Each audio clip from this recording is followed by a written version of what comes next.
29. Ravindra sedang duduk dan bermalas-malasan di atas sofa. Tangannya sedang dengan ringan memutar segelas anggur di tangannya. Melihat anggur di tangannya seperti merasa begitu puas.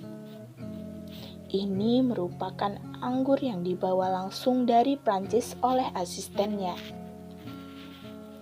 Seharga $10.000 Amerika.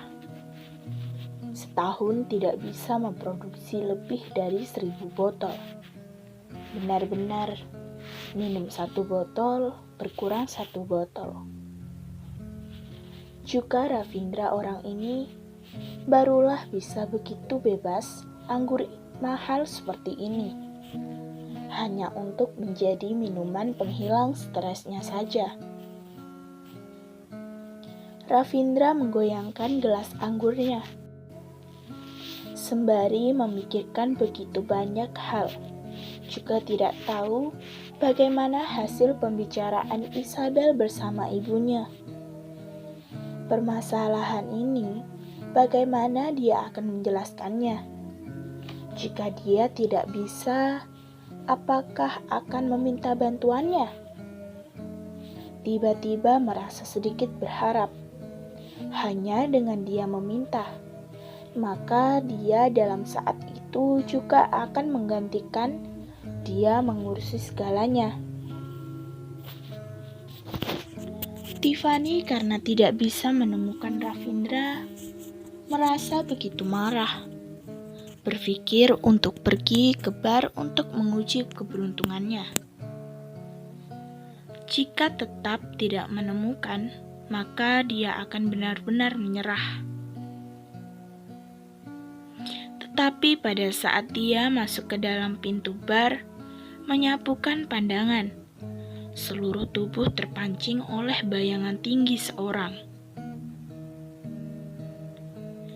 Ravindra memiliki kemampuan ini.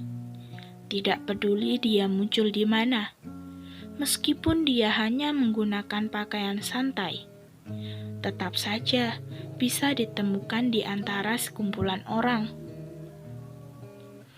Aura dingin tersebut langsung membunuh beberapa wanita. Kakak ipar. Tiffany dengan sekuat tenaga menajamkan penglihatannya, meyakinkan diri sendiri tidak salah melihat.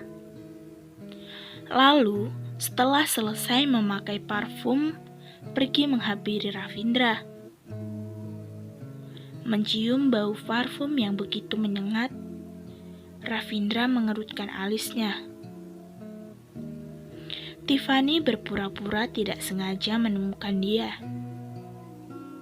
Sungguh kebetulan, kamu juga berada di sini. Tiffany tidak menunggu hingga Ravindra membuka mulutnya. Dengan kulit wajah yang begitu tebal duduk di samping Ravindra. Ravindra sama sekali tidak memperdulikan Tiffany. Hanya memperdulikan anggur di tangannya. Tiffany yang melihat Ravindra sama sekali tidak melihatnya. Menghembuskan nafas marah. Dia sudah berdandan dan dia bahkan tidak melihatnya sama sekali. Apakah dia masih tidak menunjukkannya?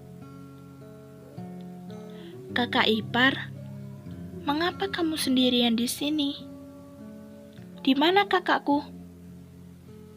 Tiffany sengaja mendekat ke arah meja, menjepit dadanya, membuat postur menggoda. Dia dahulu menggunakan cara ini untuk menggoda lelaki, dan tidak pernah tidak berhasil. Maka dari itu, Tiffany juga melakukan cara itu sekarang. Tetapi, Ravindra masih saja mengamati anggurnya. Sama sekali tidak melihat ke arahnya. Tiffany tidak terima berniat untuk kembali mendekat. Dia masih belum mendekat. Terdapat satu tangan yang terlihat di hadapan Tiffany. mencegah perbuatan Tiffany. Nona Tiffany, silahkan menghormati dirimu sendiri. Nando menghadapi Tiffany dengan sangat datar berkata, "Bau parfum di tubuhmu sudah mengganggu Presdir." Wajah Tiffany memerah.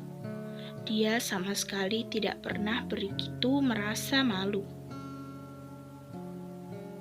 Ravindra dari tadi sama sekali tidak pernah melihatnya, dan hanya Nandola yang mengatakan satu kalimat ini kepadanya, dan begitu menghancurkan dia. Tiffany baru saja ingin berbicara, handphone Nando sudah berbunyi. Begitu Nando melihat nomor ini, langsung mengangkat teleponnya. Telepon yang sangat pendek, tetapi orang di seberang sana bisa menjelaskan permasalahan dengan sangat jelas. Setelah menutup telepon, Nando langsung berkata kepada Ravindra, "Presdir, Nyonya tua ditahan oleh sekumpulan orang." Begitu Ravindra mendengar perkataan ini, ekspresi matanya tiba-tiba menjadi begitu dingin. Meletakkan gelas anggur di tangannya, berdiri dan pergi meninggalkan. Nando dengan cepat mengikutinya. Tiffany hanya terdiam di tempat. Dia sudah melakukan begitu banyak usaha, tetapi tidak bisa dibandingkan dengan satu telepon. Tiffany tiba-tiba merasa begitu tidak puas. Pada saat Nando memutarkan badan, Tiffany juga mengikutinya. "Kakak ipar, tunggu aku. Aku juga ingin ikut denganmu." Nando sama sekali tidak mengetahui seberapa kebalnya wajah wanita ini. Sekarang semua sedang mengkhawatirkan Isabel. Maka dari itu tidak menghentikan Tiffany. Nando juga tidak menahan Tiffany, membiarkan dia mengikuti dia di belakangnya. Mau bagaimanapun dia juga tidak memiliki hak untuk naik ke atas mobil.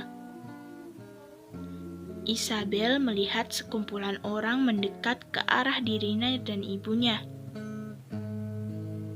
Dan pada saat ini, ibunya karena menerima tekanan yang begitu besar hanya bisa terdiam. Isabel ingin melindungi ibunya, maka dari itu tugas untuk melawan sekumpulan wanita gila itu diberikan kepada pengawalnya.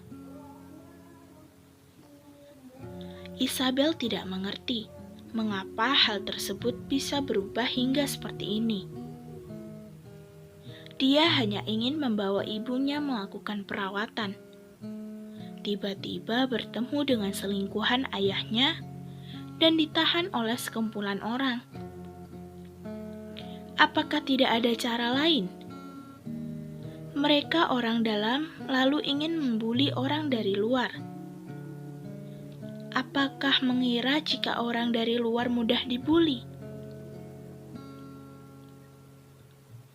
"Nyonya tua, silahkan mendekat. Jika terkena luka, maka tidak akan baik." Pengawal berbicara rendah. Isabel dengan cepat membawa ibunya untuk mendekat ke arah tembok. Isabel menaikkan kepalanya melihat wajah pucat pasi. Ibu yang sampai sekarang belum menerima tekanan yang begitu besar, tidak bisa menahan jerit. Meskipun dia sudah mengetahui sejak awal jika ibunya tidak akan bisa menahannya, tetapi dia juga tidak bisa terfikir jika pada saat mengetahui hal itu, ibunya akan seperti sosok daging tanpa jiwa. Ini hanya mengetahui ayahnya memiliki selingkuhan di luar sana. Jika ibunya mengetahui jika ayahnya masih memiliki rumah pribadi dan tidak berhenti melakukan perjodohan dan ingin bercerai dengan ibunya, apakah pada saat itu ibunya bisa tertahan?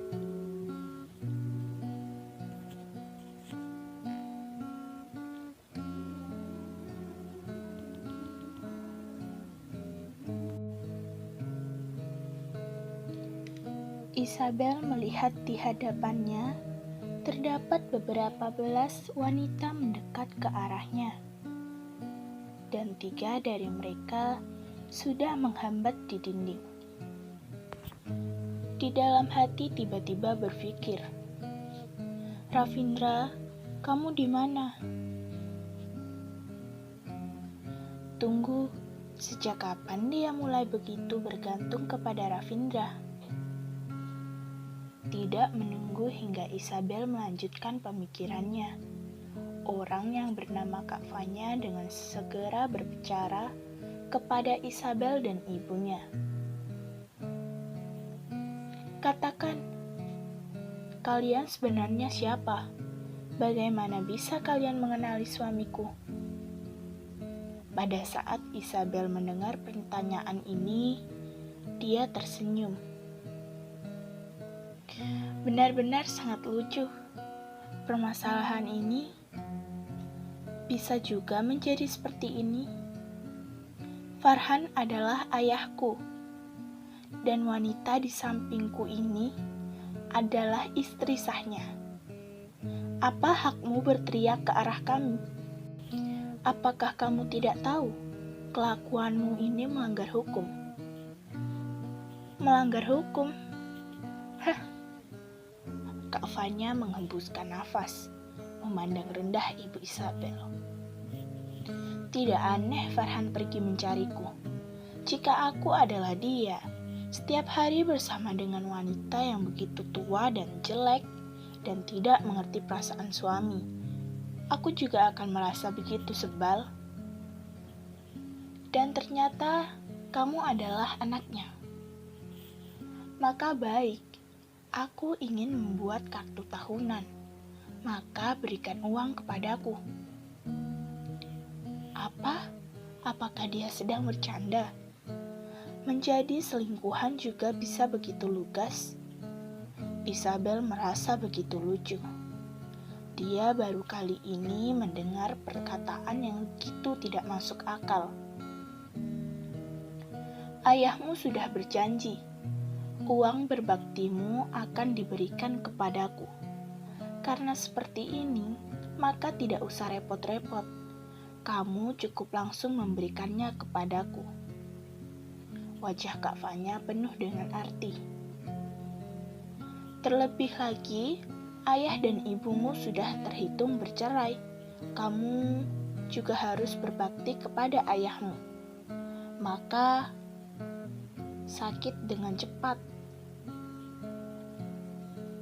Isabel seketika tidak bisa berkata apa-apa lagi. Menjadi orang hingga tahap seperti ini benar-benar tidak bisa dijelaskan lagi. Maka, jika aku tidak ingin memberikan, Isabel memberikan jawaban dengan keras. Tidak mau. Wanita yang dipanggil Kak Fanya itu tersenyum dingin, memutarkan badan, mengambil meja dan memecahkan kaca jendela. Kaca jendela hancur berkeping-keping. Tidak mau. Maka berikanlah ganti rugi tempat ini. Kak Fanya menghembuskan nafas dan dengan ringan berkata, "Di sini begitu banyak pasang mata yang bisa membuktikan jika kamulah yang memecahkannya.